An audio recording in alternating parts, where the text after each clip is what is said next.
The dust of the road was a fine gray powder on the hem of Eleanor Ashworth's traveling dress, a map of every mile that had brought her further from the life she had known, and closer to this one, a life of service. She stood before the great stone face of Blackwood Manor, a house that did not welcome so much as loom, its windows like vacant eyes staring out over lands that had belonged to the Dukes of Blackwood for 500 years. It was a place built to endure, not to comfort. Eleanor understood that language well. She had been a debutante once. She remembered the rustle of silk, the weight of pearls, the easy laughter of girls who had never known a day of real worry.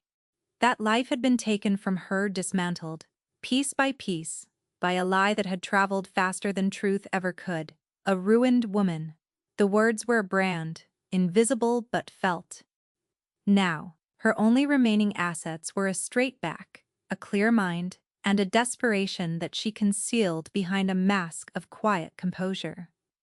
She was here to interview for the position of governess to the Duca's daughter. It was not a fall from grace, it was a plummet. A severe woman, with a face pinched by years of authority, opened the massive oak door. Miss Ashworth, you are expected. I am Mrs. Mere. Gable, the housekeeper, the title was delivered, like a rank A. His Grace is regrettably delayed on estate business. You will wait in the morning room. It was not a suggestion. Eleanor followed the stiff spine of the housekeeper through a hall of chilling magnificence. Marble floors echoed her worn-out boots, and the gazes of a dozen painted ancestors followed her from the walls. They were men of power, their expressions uniformly severe as if they, too, disapproved of her presence. The air was cold, smelling of beeswax, and something else, a deep settled silence, the kind that follows a tragedy and refuses to leave. The morning room was beautiful and lifeless.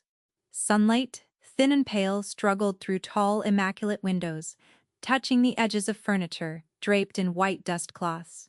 It was a room waiting for a life that was not being lived. Gable indicated a stiff-backed chair. You will be called for. The door clicked shut, and Eleanor was left alone in the silent gilded cage. An hour passed, then another. The watery sunlight crept across the Aubusson carpet. It was a common tactic, she knew, a way of establishing dominance, of reminding a supplicant of their place. A poor gentlewoman with opinions was a luxury no household could afford, and waiting was the first lesson in shedding them.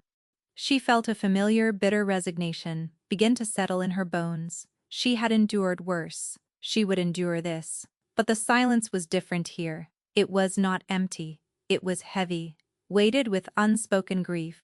She could feel it pressing in on her, and a sudden, fierce need for air, for life rose up. She could not sit here and be slowly buried by it. Quietly, she rose and slipped out of the room. The great hall was empty. No footfalls, no voices. The entire house seemed to be holding its breath. She followed a corridor that led toward the rear of the manor, drawn by a faint, earthy scent that cut through the sterile polish, hay, leather, and the warm, honest smell of horse. It was the scent of her childhood, of the time before the ruin, when her father had let her ride out across their own modest lands. It was a scent of freedom. The corridor ended at a heavy wooden door. She pushed it open and stepped out into a vast, cobbled stable yard. The air was alive, the soft stamp of a hoof, the jingle of harness, the low murmur of men at work. Here, things were breathing. A man was in the center of the yard, his back to her, running a brush over the gleaming flank of a black stallion. He moved with a quiet, focused economy, his shoulders broad under a simple linen shirt. He was just a groom, one of several. Yet there was a stillness about him, an air of command in the way he stood, that made the other men give him a wide berth. Feeling like an intruder, Eleanor drew back, intending to retreat to her gilded prison. But then the horse, a magnificent, powerful animal, shied suddenly, tossing its head. The man didn't startle. He simply placed a firm, steadying hand on the stalliona's neck, murmuring something too low for her to hear. The great beast instantly grew calm, leaning its head into the man's touch. There was a relationship there, a current of trust that flowed between man and beast. It was a moment of profound, unadorned peace. Eleanor found herself walking forward, drawn not by the man, but by the horse. "Ahaz, beautiful," she said, her voice softer than she'd intended. The groom turned, and Eleanor felt a small internal jolt. She had expected the simple, open face of a country lad, but the eyes that met hers were startlingly intelligent, a deep, thoughtful gray that seemed to take in everything at a single glance. His face was lean, his jaw set with a tension that seemed at odds with his station. There were no telltale signs of a life of hard labor on his hands. They were clean, the nails short and neat. He was not what she had expected. He is," the man replied, his voice a low, baritone, clipped and precise. He did not smile. He simply watched her, his gaze unsettlingly direct. Most ladies who visit prefer the little white ponies." There was a subtle challenge in his tone. Eleanor felt her back straighten. "Am not most ladies," she said, her own voice cool. "And I am not visiting. I am Miss Ashworth. I am here to see." The Duca de Groom's expression did not change, but she saw a flicker of something in his eyes. Interest, perhaps. He gave a short, almost imperceptible nod. The Duke is a busy man, so I have been informed," Eleanor said, a hint of her own dry irony surfacing. His furniture and I have become well acquainted." For the first time, a ghost of a smile touched the man's lips. It was a small, startling thing that momentarily softened the severity of his face. He noticed the smudge of dust on her sleeve. He noticed the weariness in her posture that her straight spine could not quite hide. He noticed she looked at the horse with knowledge, not with the simpering affection of a society belle. Alexander, Duke of Blackwood, had disguised himself as a common groom to find a person of uncommon character. He had expected to be bored. He was not. "A man like the Duke hears what he wants to hear," the groom said, turning his attention back to the horse, though Eleanor knew he was still watching her. "Flattery is the only language spoken in the big house." Then it must be a very dull house," she countered, stepping closer. She reached out a hand, not to the man, but to the stallion, letting the horse scent her before she touched the velvet of its nose. The animal allowed the caress without protest.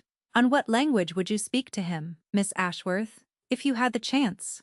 the groom asked, his voice casual, but his stillness betrayed a deeper question. Eleanor stroked the horse's strong jaw, her gaze distant. She was speaking to a groom, a man of no consequence. For the first time in years, she felt the freedom to speak a plain truth, unvarnished by the need to please or placate. "I would not speak a language at all," she said softly. "I would ask him to listen to the silence in his house. To the child who does not speak. Grief is not an illness to be cured or a mess to be tidied away, and a child is not a broken doll. It is a weight that must be carried, and it is lighter when it is shared." She paused, her fingers tracing the line of the stallion's cheekbone. But men of power rarely have time for listening. They are too busy giving orders. She said it without bitterness, as a simple statement of fact. She had no idea that the words landed on the man beside her, not as a criticism, but as a revelation. Alexander had spent the year since his wife's death issuing orders. He had ordered the finest doctors for his daughter, Lily. He had ordered the most experienced governesses. He had ordered the house to be run with perfect, silent efficiency, and in doing so, he had ordered all the life out of it. He had tried to manage his daughter's grief, to fix it, and had only succeeded in driving her deeper into her silent world. This woman, this ruined debutante with weary eyes and a spine of steel, had seen the truth of his failure in a single afternoon. And she had spoken it aloud, not to a duke, to gain favor, but to a groom, because it was what she believed. Perhaps you are right," he said, his voice rough with an emotion she could not place. He looked from her face to her hand, resting so gently on the horse. The position is for a governess, Denna. It is, and you think you are suited to it? He was testing her, pushing her. Eleanor dropped her hand and met his gaze directly. The dry irony was gone, replaced by a quiet, fierce intensity. I think your master's daughter needs someone who is not afraid of silence. I am not afraid of silence. She held his gaze for a long moment. And now, if you will excuse me, I have an appointment with a chair. She turned and walked away, her back straight, leaving the Duke of Blackwood standing in the middle of his stable yard, the grooming brush forgotten in his hand. He watched her go, a slow, profound shift occurring within him. He had set a trap to test for character, to find someone who was not performing for his title. He had not expected the test to so thoroughly indict himself, and he had not expected to feel, for the first time in a very long time, a flicker of something that felt dangerously like hope. Later that afternoon, Mrs. Gable appeared in the morning room, her expression sour with a surprise she could not conceal. Miss Ashworth. It seems His Grace has made his decision. The position is yours. You will begin at once. There had been no interview. No formal meeting, just a conversation with a groom in a stable yard. Eleanor felt a prickle of unease. The Duke was an eccentric, it seemed. Or perhaps, she thought with a touch of her old cynicism, he was simply desperate. She would soon learn it was both. Her new life began, not in a classroom, but in a nursery that was as cold and silent as the rest of the house. The child, Lily, was a small, pale girl of 7, with her father's serious gray eyes. She sat by the window clutching a small, intricately carved wooden bird, and did not look up when Eleanor entered. She had not spoken a word. Mrs. Gable had informed her with grim satisfaction since the Duchess had passed away. 3 governesses had come and gone, defeated by the unbreachable wall of the Childe's silence. Eleanor did not try to breach it. She remembered her own words to the groom. She unpacked her few belongings, placing a worn copy of The Arabian Nights on the small table. She sat in a chair across the room and began to mend a tear in her glove, her movements calm and unhurried. She did not chatter or cajole or issue bright false pleasantries. She simply shared the silence with the child, letting her presence be a quiet fact, not a demand. Days bled into one another. Eleanor's routine was simple. She would spend the mornings in the nursery, sometimes reading aloud to the empty air, sometimes just sitting while Lily stared out the window. In the afternoons, when the child rested, Eleanor found herself drawn back to the stables. It was the only place in Blackwood that felt warm, the only place that felt real. She always found the groom, Alex, there. He rarely spoke to her, first, but he was always aware of her. He would watch her as she moved among the horses, her stiff posture softening, her face losing its guarded mask. She had a favorite, a beautiful but difficult dapple-gray mare, named Whisper. The horse had been the late Duchess's personal mount and had become unpredictable and skittish since her death, rejecting every rider. Eleanor did not try to ride her. She would simply stand by her stall. Speaking to her in a low, soothing voice, she told the horse about her day, about the silent little girl upstairs, about the coldness of the great house. She spoke of her own loneliness, not in self-pity, but as a shared condition. "Oh, we are all a bit lost, aren't we, girl?" she murmured one afternoon, stroking Whisper's neck as the mare finally allowed her close. They want us to be useful, tamed, but they don't know what to do with the part of us that remembers the open fields." From the shadows of a nearby stall, Alexander watched and listened. He had told the household he was traveling, inspecting his northern properties. In truth, he spent his days in the guise of a groom, observing. It had begun as a test of her, but it had become a revelation for him. He saw the way the other grooms, gruff and suspicious at first, had come to respect her. He saw how she never pulled rank, how she learned their names and asked after their families. He saw the way she noticed a loose buckle on a harness or a stone in a horse's shoe. He saw her competence, her quiet attention to the small things that keep a world running, and he saw the way she was with his daughter. He would stand in the hall out of sight and listen. Eleanor never pressured Lily. One day she brought a pot of ink and a pen to the nursery. She didn't ask Lily to write. She simply began to draw. She drew a horse, then a forest, then a castle. After an hour, a tiny hand reached out, and a small finger pointed to the horse. A whisper, Lily said. It was a single word, the first in a year. But to Alexander, listening from the hallway, it was a thunderclap. His heart, which he had thought frozen solid, seemed to crack. This woman, with her patient silence, had done what no one else could. She had given him back his daughter's voice. His deception, once a clever strategy, now felt like a heavy, shameful cloak. He wanted to go to her, to thank her, to tell her what he had seen. But how could he? He was Alex, the groom. To reveal himself now would be to confess to a profound lie, to admit he had spied on her, tested her, treated her like a specimen under glass. The very integrity he had sought and found in her was the quality that would surely despise his methods. He was trapped. Men do not always care to be seen, especially when what is seen is their own foolishness.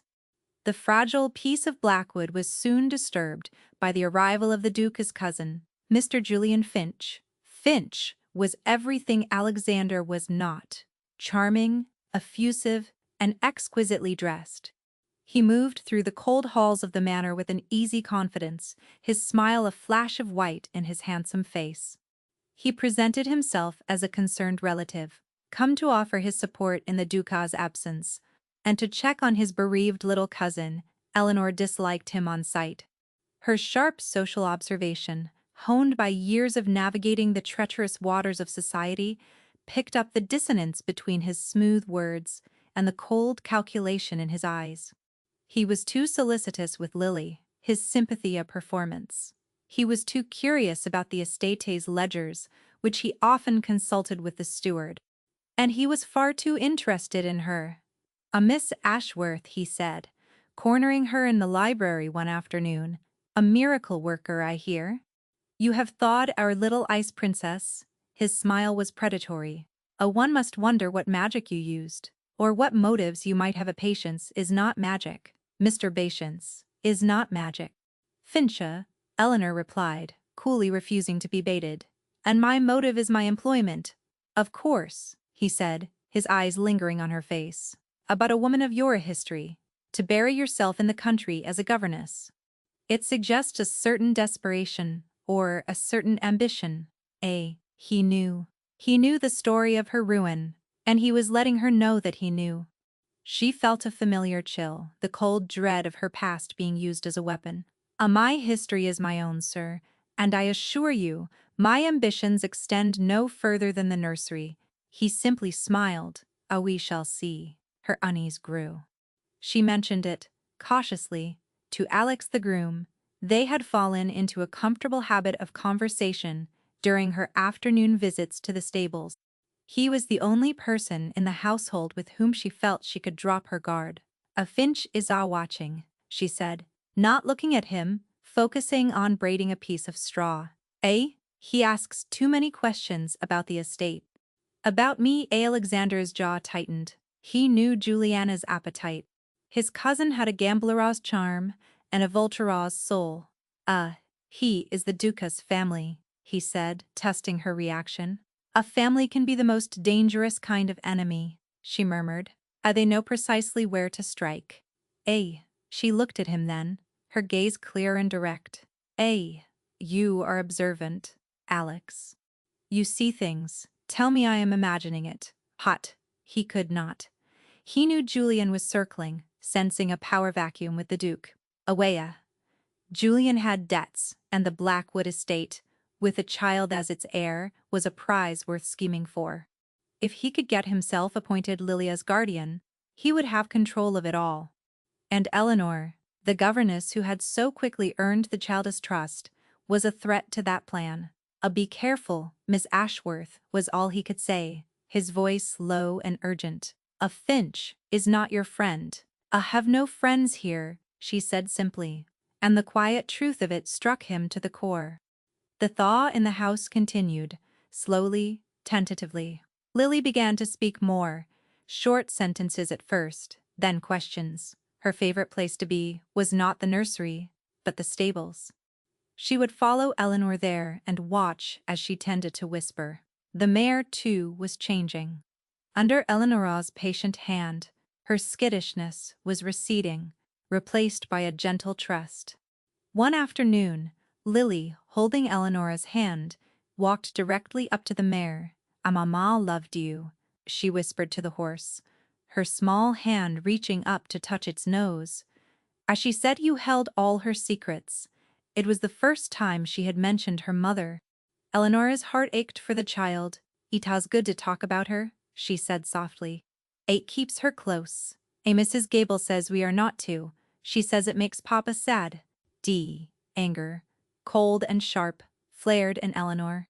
She looked toward the main house. She had seen the housekeeper's rigid enforcement of the Duca's unspoken rule. The late Duchess's rooms were locked, her name never mentioned, her portraits turned to the wall. They were not honoring a memory, they were burying it, as sometimes Eleanor said carefully, choosing her words for the child. People think that if you don't talk about something sad, it will go away. But memories are not like that. They're like stars. Even when it is daytime, and you cannot see them, you know they are still there. From his vantage point, Alexander felt the truth of her words like a physical blow. He had been the one to give the order in a haze of grief and a desperate need for control. He had thought he was protecting his daughter. Instead, he had been starving her of her own memories, teaching her that her love for her mother was something to be hidden away. He had inherited more debts of feeling than of money, and had discharged both badly. A few days later, Lily asked a question that terrified him. Can I ride her?" she asked Eleanor, her eyes wide with a hope that was almost painful to see. Can I ride, Whisper?" The stable master was adamant. Absolutely not, mister. The horse is not safe. His Grace would have my hide." Lilia's face crumpled, the light in her eyes dimming. Eleanor looked from the child's crestfallen face to the mare, who was watching them with soft, intelligent eyes. Then she looked at Alex, who stood nearby, his expression unreadable. She is ready," Eleanor said, her voice firm. I know she is. It is not my place to say," the stablemaster grumbled. Then whose is it?" Eleanor challenged, her gaze sweeping over the grooms. Her eyes finally landed on Alex. What do you think?" It was a direct challenge. All he had to do was shake his head. To murmur about safety, to uphold the official line, it was the sensible thing to do. But he looked at his daughter, at the fragile hope on her face, and at this woman who had somehow managed to heal both his child and his wife's beloved horse. He saw a path forward, a chance to begin undoing the damage he had done. "The horse trusts Miss Ashworth," Alex said, his voice quiet but carrying the weight of decision. "And the child trusts her. Let her ride. I will take responsibility." The stablemaster's jaw dropped, but he did not argue. There was something in the groom's tone that defied contradiction. Gently, Eleanor helped Lily onto the mare's back. She did not hand the reins to the child, but kept them herself, walking alongside the horse, her hand resting on Lilia's leg. They moved slowly around the yard, Whisper as calm and steady as a plow horse. Lilia's small face was a study in pure, unadulterated joy. She was not just riding a horse. She was connecting with the last living piece of her mother. Alexander watched, his throat tight. This was what a family looked like. This quiet trust, this shared joy. It was what he had lost, what he had thought was gone forever. And this woman, this stranger he had brought into his house, under false pretenses, was rebuilding it before his very eyes. The disguise was no longer a tool, it was a prison. He loved her. The realization was not a gentle dawn, but a sudden, gut-wrenching certainty. He loved her for her quiet strength, for her unadorned honesty, for the kindness she showed when she thought no one of consequence was looking, and he was a liar. A groom who held a duca's heart in his rough spun shirt. Julian Finch chose that precise moment to make his move. He had been gathering his ammunition, weaving a narrative that would not only discredit Eleanor, but also paint the absent Duke as negligent, leaving his child in the care of a dangerous and morally compromised woman. His opportunity came in the form of a visit from one of the estate's trustees, a stuffy and influential old baronet named Sir Walter Pembroke. Finch arranged for Sir Walter to be taking tea in the grand drawing-room when he orchestrated his scene. He sent a footman to summon Eleanor and Lily from the stables, his instructions precise. When Eleanor entered the drawing-room, still in her plain dress, a bit of straw clinging to her skirt, and holding the hand of a beaming rosy-cheeked Lily, Finch struck. "Ah, Miss Ashworth," he said, his voice ringing with false concern. "I have been growing increasingly concerned about the influences on my dear young cousin, Sir Walter, a man who lived by propriety," frowned at Eleanor's stable-worn appearance. "And Ellie influences, Julian indeed." Finch's face was a mask of sorrowful duty. "I have made some inquiries. Painful as it is, I have a duty to my family. It appears our Miss Ashworth is not quite who she seems." Eleanor stood very still, her hand tightening on Lilia's. She knew what was coming. The crime was that she had been chosen first. Her name is not truly Ashworth. You see? Finch continued, his voice dripping with poison.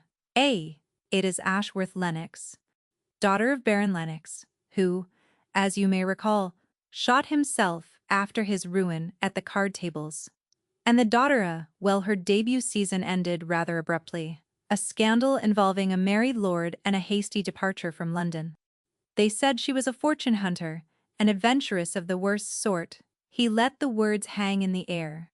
The lie about the married lord had been his own invention years ago, a petty cruelty to remove a rival for an heiress he had been courting. He had destroyed Eleanor's reputation then for sport. Now he would use the wreckage for profit. Mrs. Gable, who had entered behind Eleanor, gasped theatrically. Sir Walter looked at Eleanor with open horror. "Is this true, madam? Are you the Lennox girl?"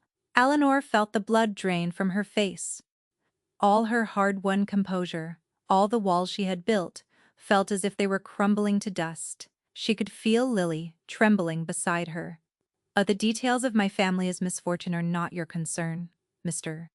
Finch," she said, her voice shaking only slightly. "And your version of my history is a malicious fiction, is it?" Finch smiled, a cold, triumphant glint in his eye. "I think Sir Walter will agree that a woman of such questionable character is hardly a suitable companion for the future Duchess of Blackwood. I must insist, for the child's safety, that she be dismissed at once, in the Duca's absence. I am the ranking family member here. I will take responsibility for my cousin's welfare." He was making his play for guardianship. It was all there: the absent, a negligent duke, the compromised governess, the concerned relative ready to step in. Sir Walter nodded grimly. He is right, Miss Ashworth. This is a most untenable situation. You will pack your things." Despair, cold and absolute, washed over Eleanor. She had lost again. The world was as cruel and unforgiving as she had always known it to be. She had allowed herself a foolish, tender hope, and this was the price. She looked at Lily, whose face was pale with fear, and her heart broke. "No," a small voice said. Everyone turned. Lily had let go of Eleanor's hand and taken a step forward. Her small chin was raised, her gray eyes, so like her father's, flashing with a fire no one had ever seen. No," she repeated, her voice louder now, ringing in the stunned silence of the room. "Par. You're the one who's pad." Finch laughed, a short, ugly sound. "The child is overwrought. She has been improperly influenced. She is telling the truth." The voice came from the doorway. It was low, calm and utterly commanding. Every head swiveled to see the groom, Alex, standing there. He was not dressed as a groom anymore. He wore the simple, well-cut clothes of a country gentleman, but he stood with an authority that silenced the room. He had been in the stables when the footman came, and had followed, his heart pounding with a cold, rising fury. He walked into the room, his eyes never leaving Finch's face. "A cruelty seems already abundant this evening," he said, his voice dangerously soft. "I see no reason to add mine." Finch stared, confused. "You, the groom? What is the meaning of this? How dare you interfere?" "And dare, because this is my house," Alexander said, his voice resonating with the quiet power of absolute ownership. "And that is my daughter. And the woman you are attempting to destroy is under my protection." He stopped beside Eleanor, placing himself between her and the others, a solid, unmovable wall. The room held its breath. Sir Walter's monocle dropped from his eye. Mrs. Gable looked as if she had seen a ghost. I don't understand," Sir Walter stammered. "Oh, who are you?" Alexander looked at the trustee, his expression cold as winter stone. "I am Alexander Courtney, Duke of Blackwood. And you, Sir Walter, have been played for a fool. As have I, in many ways." He turned his gaze back to his cousin, and now there was no softness in it at all. My journey to the northern estates was a fiction, Julian. A story to allow me to see who the people in this house truly were when they thought the master was away. And I have seen it. Oh, I have seen it all." He took a step toward Finch, who had gone deathly pale. "I saw a man who would use a child's grief as a foothold for his own ambition. I saw a man who would resurrect a cruel ancient lie to destroy a good woman because she stood in his way. The same lie I believe that you invented years ago to clear your own path to an heiress you later abandoned." He paused, letting the words sink in. "I have spent the last weeks in my own stables, Julian. It is amazing what one learns when one is willing to listen. Grooms talk, and so do London solicitors, when a duke pays them to." A Finch was cornered, his handsome face collapsing into a mask of pure reptilian fury. He had been so close. But the final, devastating blow did not come from the Duke. It came from the child. Lily walked past her father and stood directly in front of Julian Finch. "A Miss Eleanor taught me about stars," she said, her voice clear and strong. "Ah," she said, "you cannot see them in the day, but they're still there. Mama is my star," she then turned to Eleanor, and in front of everyone slipped her small hand into hers. "And she is my light." It was over. The declaration of belonging had been made, not by the Duke, but by the child he had sought to protect. The Ramah's verdict turned, not with a shout, but with a profound and damning silence that fell upon Julian Finch. He was no longer a schemer. He was merely a contemptible little man in a room that no longer believed him. "Get out of my house," Alexander said, his voice quiet again, but final. "And, if you ever come near my family again, I will not stop at ruining your credit. I will ruin your name so completely that even your own shadow will not acknowledge you." Percenta Finch fled, his exit as pathetic as his ambition had been grand. Mrs. Gable seemed to shrink into the wallpaper. Sir Walter began to babble apologies. Alexander ignored them all. His attention was fixed on Eleanor. She stood as if carved from ice, her face a pale, unreadable mask. He had saved her, yes, he had vindicated her. But he had also revealed a deception so profound it tainted everything. He had watched her, judged her, spied on her most private moments of grief and kindness. He had not been a groom. He had been a jailer, observing his prisoner. "Elena," he began, using her name for the first time. She pulled her hand gently from Lilia's, her eyes finally meeting his. There was no gratitude in them, only a deep, quiet, and devastating hurt. "You will excuse me, Your Grace," she whispered, her voice brittle. "I believe I was instructed to pack my things." Without another word, she turned and walked out of the room.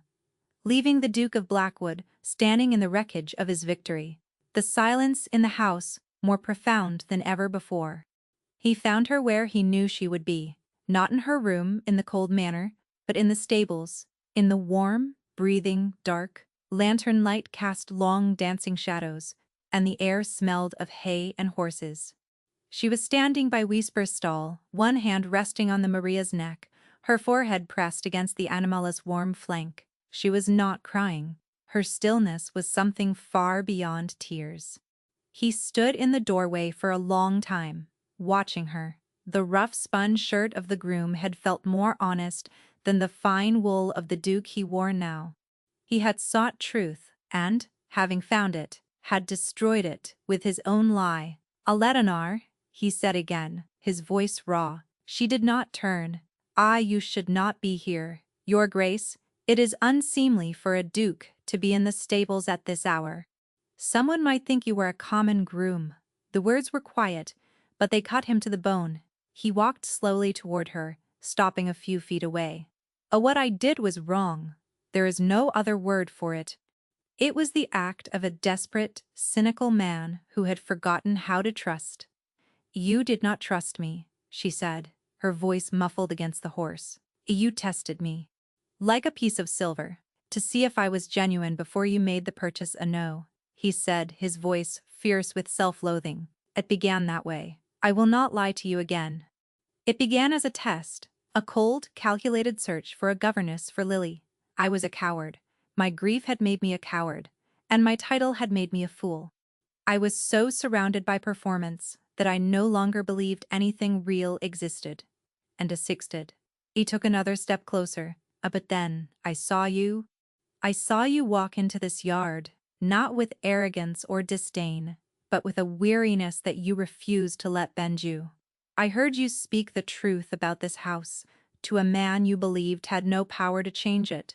I watched you sit in silence with my daughter, offering her not solutions but companionship. You did not try to fix her.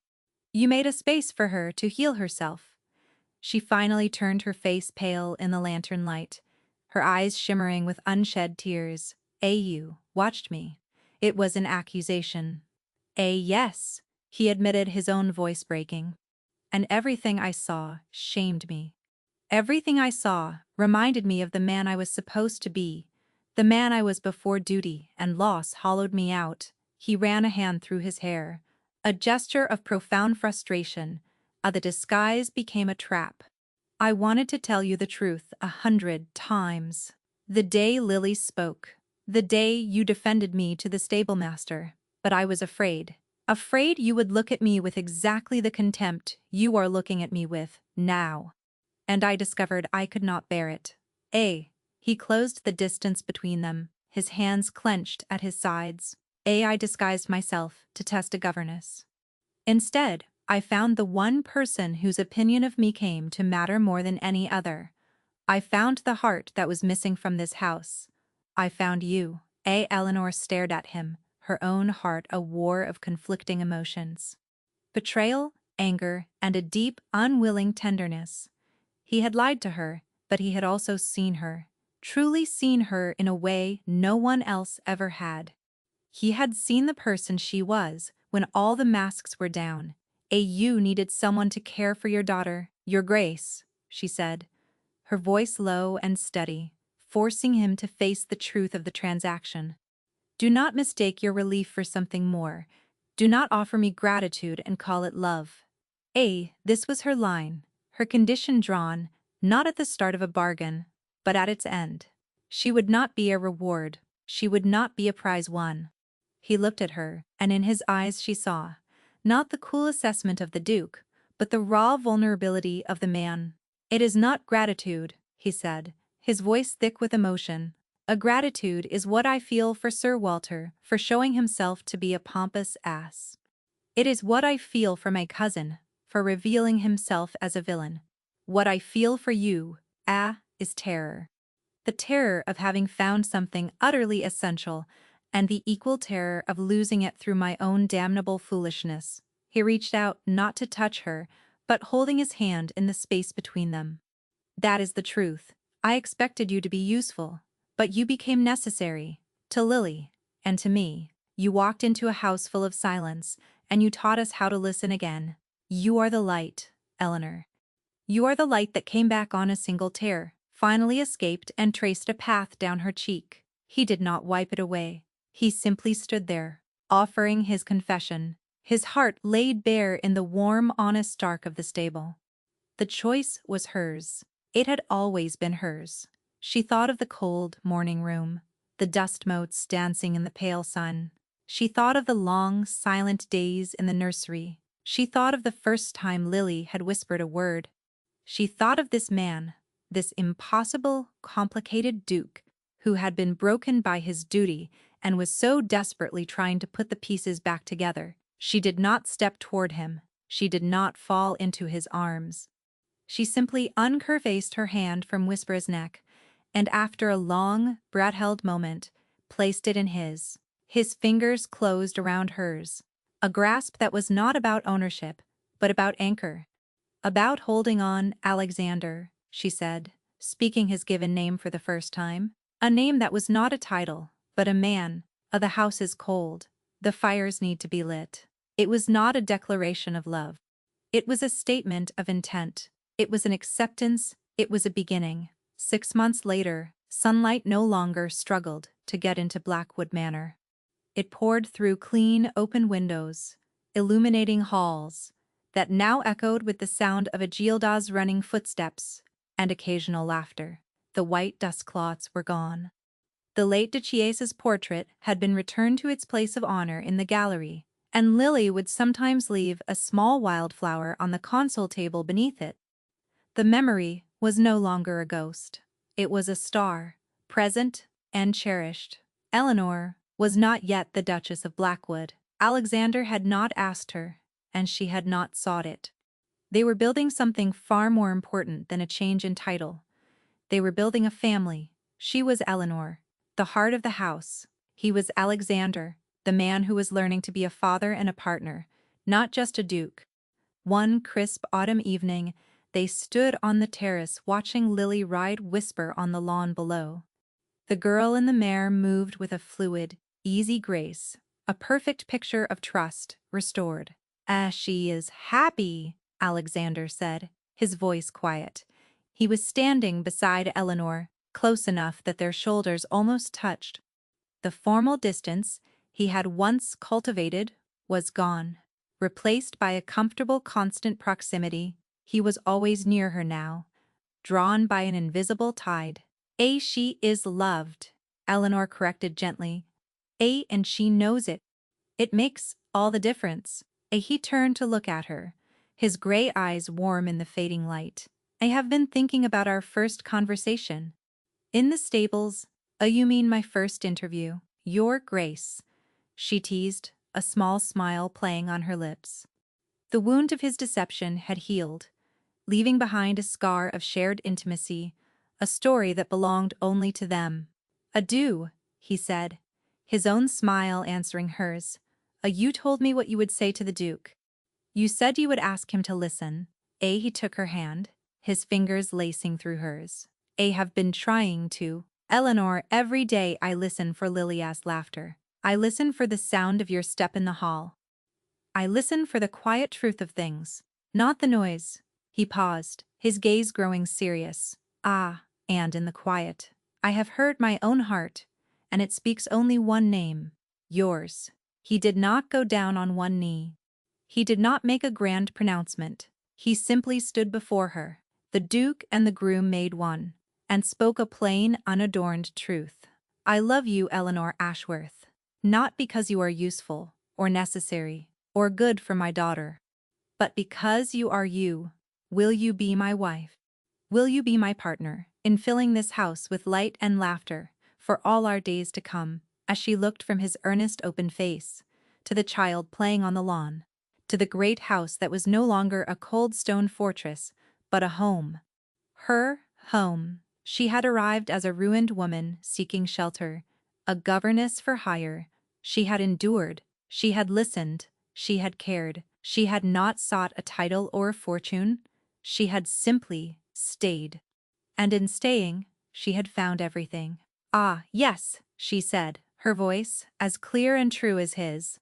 "Ah, yes, Alexander." The story of the Duke who disguised himself as a groom became a legend in the county, a tale told by firesides.